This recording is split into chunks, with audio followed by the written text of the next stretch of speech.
Fisem tal-Missier u tal-Iben u tal-Ispirtu Santu, il-grazzja ta' Sidna Ġesu Kristu tkun magħkom il-koll. Il-Quddisa hija quddisa ta' ringrazzjament offruta mill-familja Attart.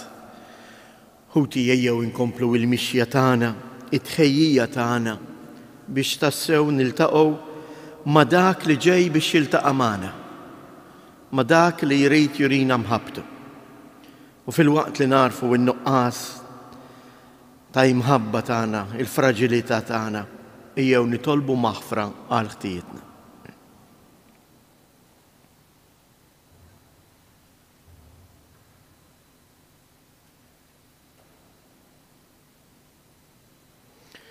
Mulej ħniena, Kristu ħniena, mulej ħniena. Iħenna lina Alla li jista' kollox jaħfrilna dnubietna u jwassalna għal ħajja ta' dejjem. Nitolbu.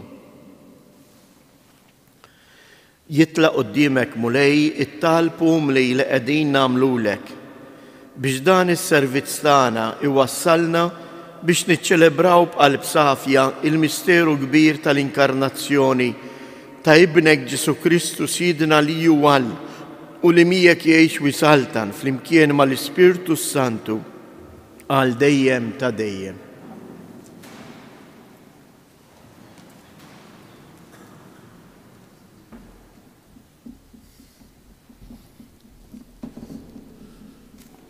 Għal miktib tal-profeta Iżajja. ħajjifirħu d-deżert u l-art maħruqa, ħajjifraħ ix-xari u jwarrat, ħajwarrat bħal ranċiż. ħatifraħ fuq li tifraħ taqbes u tani, sebħ il-Libanu jingħata lila, il-ġmil tal-Karmel u ta' Saron. Qatt jaraw is-sebħ tal-mulej, il-ġmil tal-Latani. Qawwu l-idejn mitruħa, saħħu l-kubtejn imrieda. Ejdu lil dawk qalbhom imbezza, għamlu l-ħila la tibżgħux. Araw, Alla tagħkom ġej jitħallas. Iħlas ta' Alla wasal, u stess ġej biex isalvakom. Imbagħad jinfetħu għajnejn l-omja, jinfetħu l-widnejn it-torox. Imbagħad it-sopob jaqbes bħala żiela u l-sin l-imbikma jinħal bil-ferħ. Iva, igergel l-ilma fid-deżert u l-widin fix-xari. L-art maħruqa tinbidel fadira u l-art nieċfa fejjun ta' ilma ġieri. Fejn qabel ikun jimteddu x-xakalli, issa hemm il-ħmiemel tal-qasab u l-ġummar. Ikun hemm triq isejħula it-triq il-qaddisa. Ħadd imniġġes ma jgħaddi minna u l-boloħ ma jġerrewx fiha. Ma jkunx hemm liljun u ebda bima feroċi ma titla minna. Minna jgħaddu l-mifdijin. Jerġgħu lura l-mifdijin tal-mulej u jidhru f'Sion jgħidu bil-ferħ, ferħ ta' dejjem fuq rashom. Il-ferħ u lena jiksbu u jgħibu swit il-qalb u l-krib. Il-kelma tal-mulej, roddu ħajr l-Alla. Għas-salm responsorjali wieġbu, Alla ġej biex isalvana, nejdu. Alla ġej biex isalvana. Ħan nisma xi jgħid Alla, il-mulej jislim xandar. Qrib jitassew is-salvazzjoni tiegħu għal dawk li jibżgħu minnu biex jammar f'sebħ fartna imwieġbu. Alla ġej biex isalvana. It-tieba u l-fedeltà jiltaqgħu, il-ġustizzja u s-slim jitbewsu, il-fedeltà mill-art timbet u l-ġustizzja mis-sema tixref inwieġbu. Alla ġej biex isalvana. Il-mulej ukoll jagħti l-ġid tiegħu u artna tagħti l-frott tagħha. Il-ġustizzja qudiemu timxi u s-slim fuq il-passi tiegħu inwieġbu. Alla ġej biex isalvana. Inqommu bil-wifq għal-kelma tal-Evanġelju.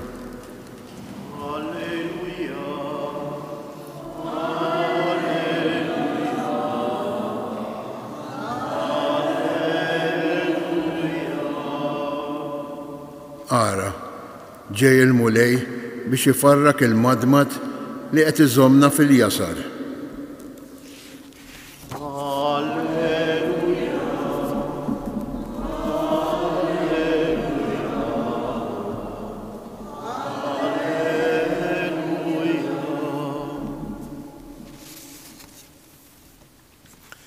Il-mulej ma'kom.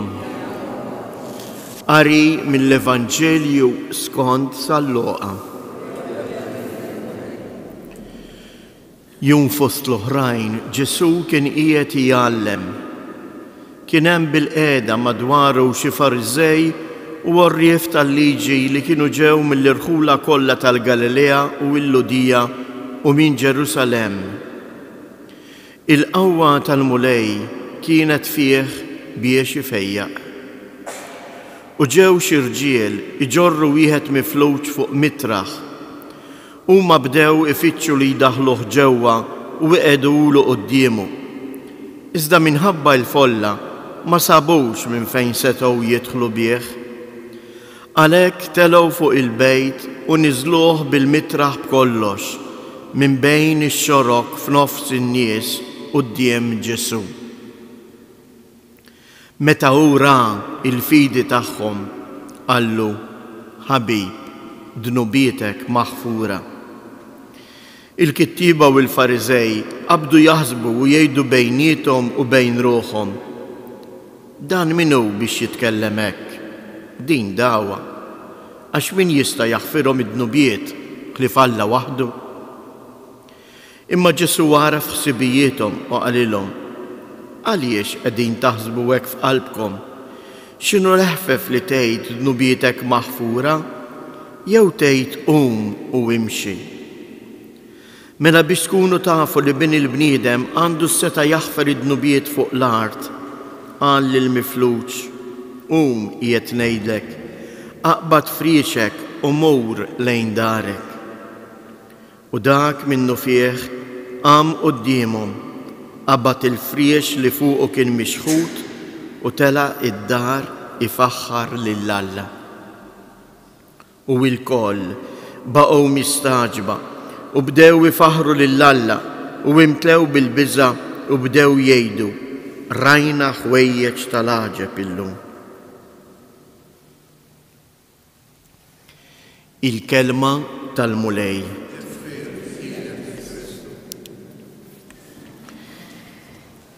Il-Vanġelu tal-lum eżies permezz ta' din il-ġrajja għandna xi tfisser is-salvazzjoni. Qiegħed jurina Ġesu għalfejn ġej. Qiegħed jurina għalfejn jiena u int għandi bżonnu fil-ħajja tiegħi. L-ewwel qabel kollox, kif jippreżenta ruħu Ġesu? Bħala li mgħallem dak li jwassal il-kelma. Ġesu kien qiegħed jgħallem. Dan huwa l-ewwel punt għalina. Jekk jien irrid fija il-fejqan, imma il-fejqan anke fiżiku, l-ewwel qabel kollox hemm il-fejqan spiritwali, il-fejqan tal-qalb, il-fejqan tar-ruħ. Għax meta l-bniedem f'qalbu hemm il-paċi. Meta l-bniedem f'qalbu hemm il-laqgħa tiegħu ma' Alla, allura lest li jaffronta anke il-fraġilità tal-ġisem, id-dbatija anke fiżika. Imbagħad hemm xi ħaġa oħra li tolqotni f'dan il-Vanġelu. Mhux biss li l-mulej ġej biex isalvana, biex jaħfer id-dnub tiegħi, imma hemm is-sens tal-komunità ta' dawk li ħadu lil dan il-bniedem mifluġ li ma jistax jimxi, ma jistax jitħarrek minn sottu. Ma setgħux jitlu quddiem Ġesu, imma sabu l-mezz ta' kif fil-dan iwasluh quddiem Ġesu. Kemm hi xi ħaġa sabiħa li aħna bħala komunità aktar milli nikkondannaw il-xulxin, najru lil xulxin, inżebilħu lil xulxin. Ejjew naqdu, nieħdu ħsieb l-ewwel qabel kollox il-xulxin. U fejn tara bniedem li għandu l-bżonn, jew bniedem li qiegħed jiżbalja, mhux tikkritikah tweġġew, imma erfgħu u għamel minn kollox biex tlaqqgħu ma' Ġesu, għax Ġesu huwa it-tabib tar-ruħ u tal-ġisem. Din hija l-Knisja eżies. Il-Knisja huma dawk il-persuni li jemmnu fi Kristu u li jwaslu l-oħrajn biex jagħmlu esperjenza ta' Kristu. Ejjew nitolbuh din il-grazzja. Ejjew ngħixu dan iż-żmien tal-Avvent b'dan l-Ispirtu. ċertezza li jilmu lejn ġej biex isalvana, imma nagħmlu l-impenn tagħna biex aħna nresqu lil xulxin lejn Ġesu.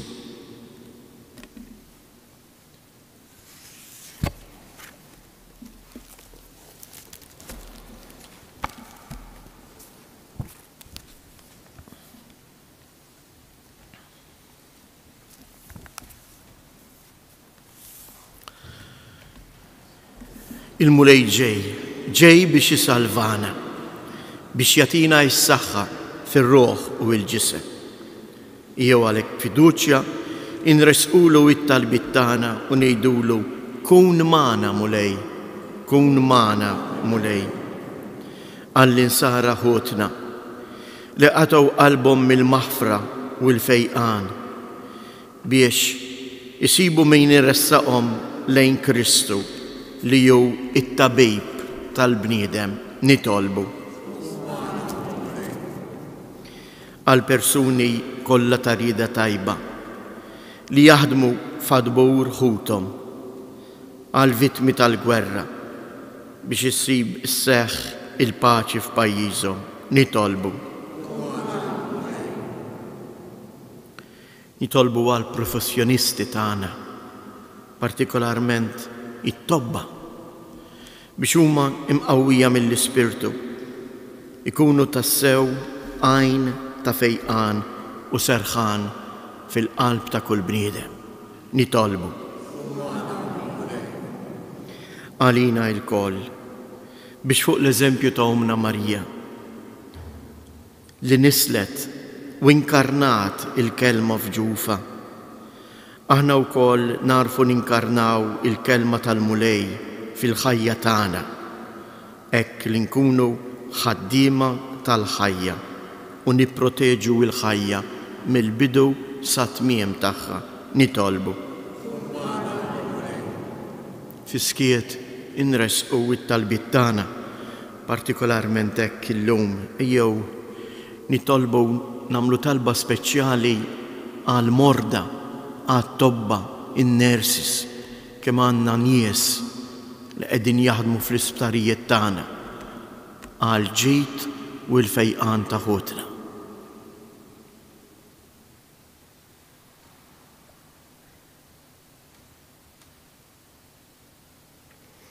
Mulej Alla tagħna, aħna nafu li Kristu ibnek jista' jsalva lil dawk kollha li jħobbuk. Xerret il-ħnina tiegħek fuqna, aħna li qed nistennew il-fidwa tiegħek. Bi Kristu Sidna.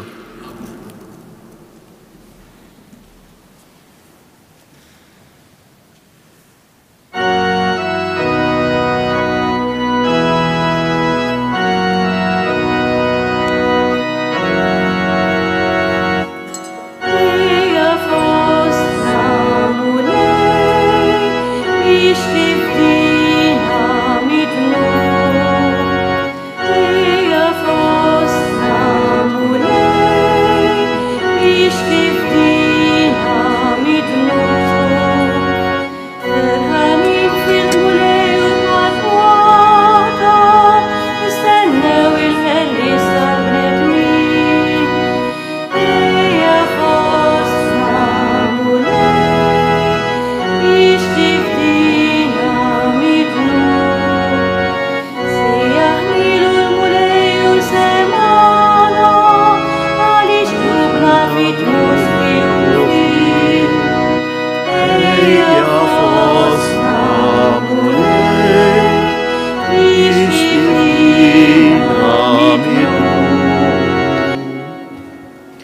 nitolbu ħuti biex dan is-sagrifiċċju tiegħi u tagħkom ikun jogħġob lil Alla l-Missier li jista' kollox.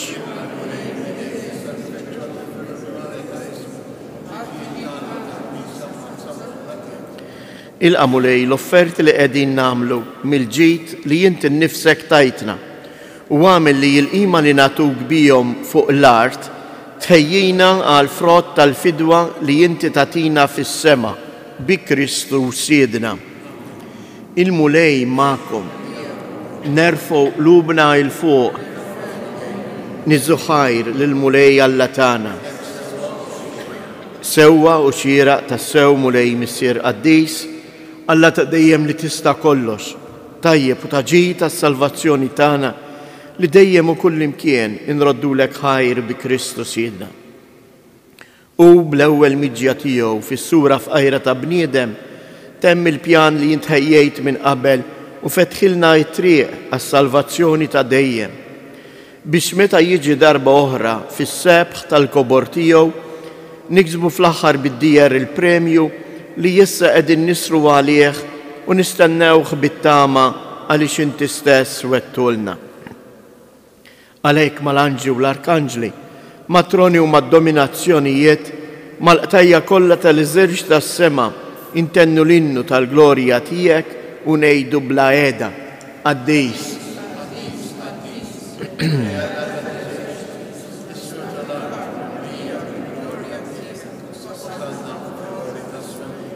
Imbierek minn ġej fisem il-mulej u sanna fil-għoli ta' smewiet.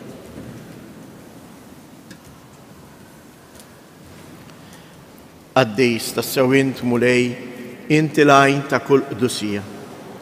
Qaddis għalek li tolbuk dawn l-offerti bil-barka tal-Ispirtu tiegħek biex isiru għalina il-ġisem u id-dem ta' Siedna Ġesu Kristu. Li meta kien se jingħata biex mir-rajħ ibati ħal ħobs radd il-ħajr qasam tal-disċipli tiegħu u qal: ħudu u kulu il-koll minn dan, għax dan huwa ġismi li jingħata għalikom.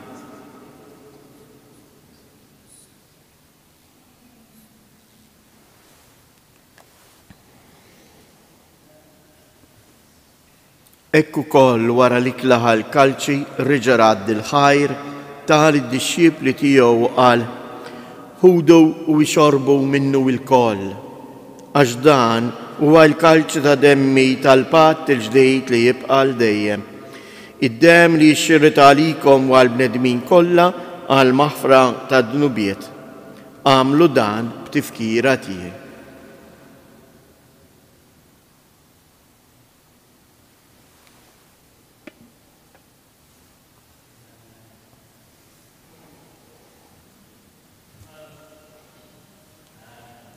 Danu il-misteru tal-fidi.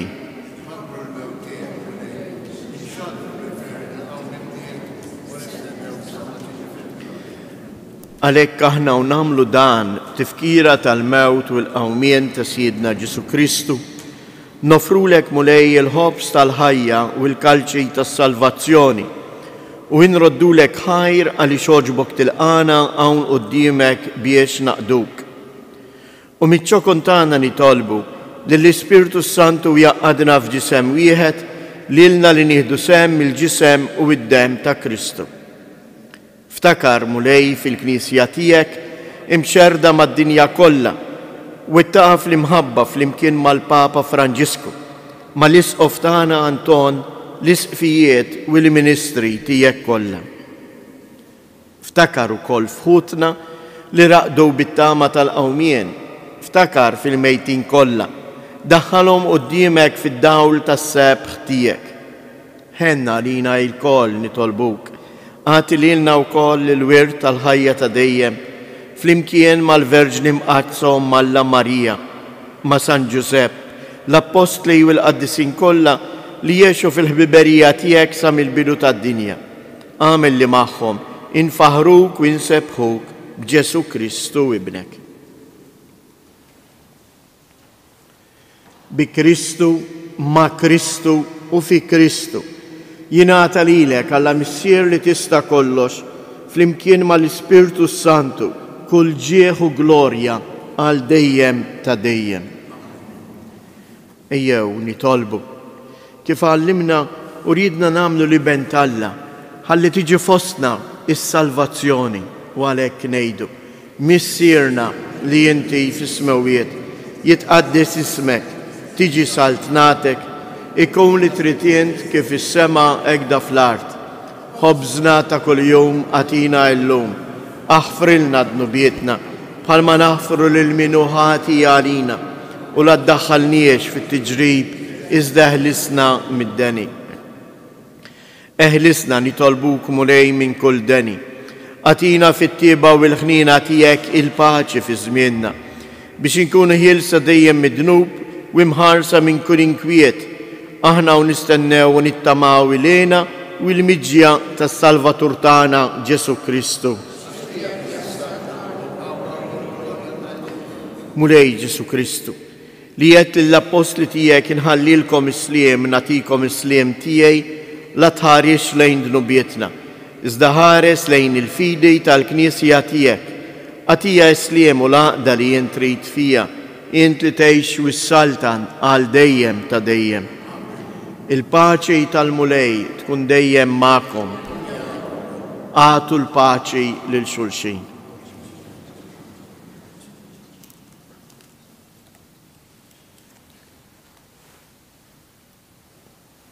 Ħaruf ta' Alla li tneħħi d-nubiet ta' dinja ħenna għalina.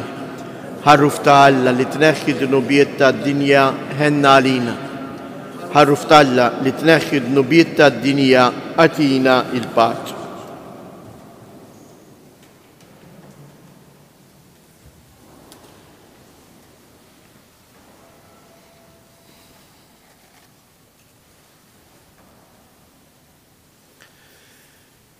Danu il-ħaruf ta' Alla, danu li jneħħi d-nubiet ta' dinja, ħen jindawk li huma mistiedna għall-ikla tal-ħaruf.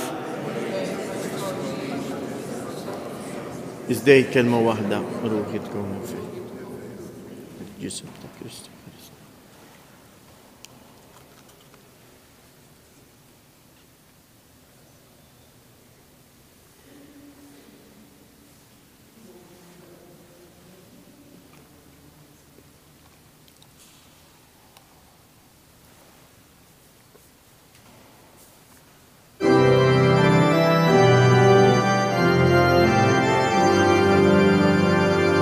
Ġej il-mulej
Nitolbu. Għamil mulej li il-misteri li għalihom jiġbarna ikunu ta' ġita għalina. Għallimna bijom inħobbu il-ħwejjeġ tas-sema u li fil-mixja tagħna fost dak kollu li jgħaddi minn din id-dinja stess nintrabtu ma' dak li jibqa' għal dejjem bi Kristu Siedna. Nixtieq mill-ġdejt infakkarkom fil-velja li sejra ssir f'dan is-santwarju ta' Pinu nhar l-erba li ġejja lejliet il-festa tal-Immakolata Kunċizzjoni. Tibda fis-sitta imbagħad titkompla bil-quddiesa tal-Immakolata Kunċizzjoni fis-6:30 ta' filgħaxija. Stess ħin l-avvent kif qedtilkom huwa żmien li fih jagħtina ċans li nagħmlu l-ġejt lil xulxejn. Kif qegħdin taraw fil-artal tal-ġenb hemm dik is-siġra tal-karità. Trid tiġi jimżejna dik is-siġra tal-miliet bl-oġġetti tal-ikel tal-karità għal familji fil-bżonn. U għalhekk inħeġġukom biex millum tibdew iġibu l-affarijiet. Santwarju ta' Pinu wkoll bħas-snejn li moddija sejjer iqassam, ġifieri min irid anke jitfa' l-offerti tiegħu jista' jagħmel dan, sejjer iqassam 100 ikla lil 100 familja propju nhar il-31 ta' Diċembru, lejliet l-aħħar tas-sena. Il-mulej magħkom.